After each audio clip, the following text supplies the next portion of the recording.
Hello बच्चों। आज हम एक ऐसी रोमांचक यात्रा पर चलने वाले हैं जिसमें हम घर बैठे बैठे पूरी दुनिया घुमाएंगे। सोचिए, क्या हमारे घर में ऐसी चीजें हो सकती हैं जो किसी दूसरे देश से आई हों? हाँ, बिल्कुल हो सकती हैं। अगर आप अपने खिलौनों, घड़ी, मोबाइल या जूतों को ध्यान से देखें, तो शायद उन पर लिखा हो मेड इन और उसके बाद किसी देश का नाम। दुनिया में बहुत सारे देश हैं और हर देश किसी ना किसी चीज के लिए प्रसिद्ध होता है। जैसे कुछ देशों में खिलौने बड़ी-बड़ी फैक्ट्रियों में बनाए जाते हैं। वे खिलौने जहाज या हवाई जहाज से हमारे देश आते हैं और दुकानों तक पहुंचते हैं। फिर हम उन्हें खरीदकर घर ले आते हैं। यानी आपका छोटा सा खिलौना हजारों किलोमीटर की यात्रा करके आपके पास पहुंचा होगा। इसी तरह कुछ देशों की घड़ियां और इलेक्ट्रॉनिक सामान बहुत मशहूर होते हैं। जब हम ऐसी घड़ी पहनते हैं तो वह घड़ी पहले किसी दूर देश की फैक्ट्री में बनी होती है। फिर उसे पैक करके समुद्र पार भेजा जाता है। सोचिए, आपकी कलाई की घड़ी ने समुद्र देखा होगा, जहाज में सफर किया होगा।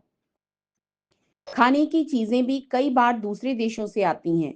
चॉकलेट, पास्ता, नूडल्स या खास तरह का चीज, ये सब कभी-कभी विदेशों में बनते हैं। उन्हें इस तरह पैक किया जाता है कि वे खराब ना हो और सुरक्षित हमारे घर तक पहुंच जाएं। इसका मतलब है कि हम अपने घर में बैठकर दुनिया के अलग-अलग स्वाद चख सकते हैं।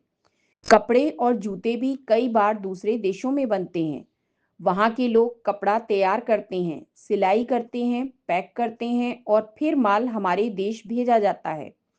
जब हम उसे पहनते हैं तो वह हमें दुनिया से जोड़ता है। बच्चों, इससे हमें एक बड़ी सीख मिलती है।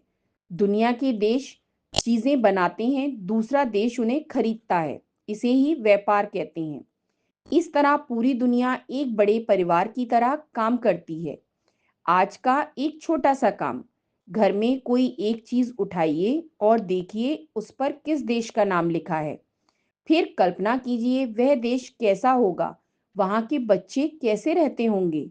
अगले ऑडियो में हम समझेंगे व्यापार और परिवहन क्या होते हैं और चीजें एक देश से दूसरे देश तक कैसे पहुँचती हैं।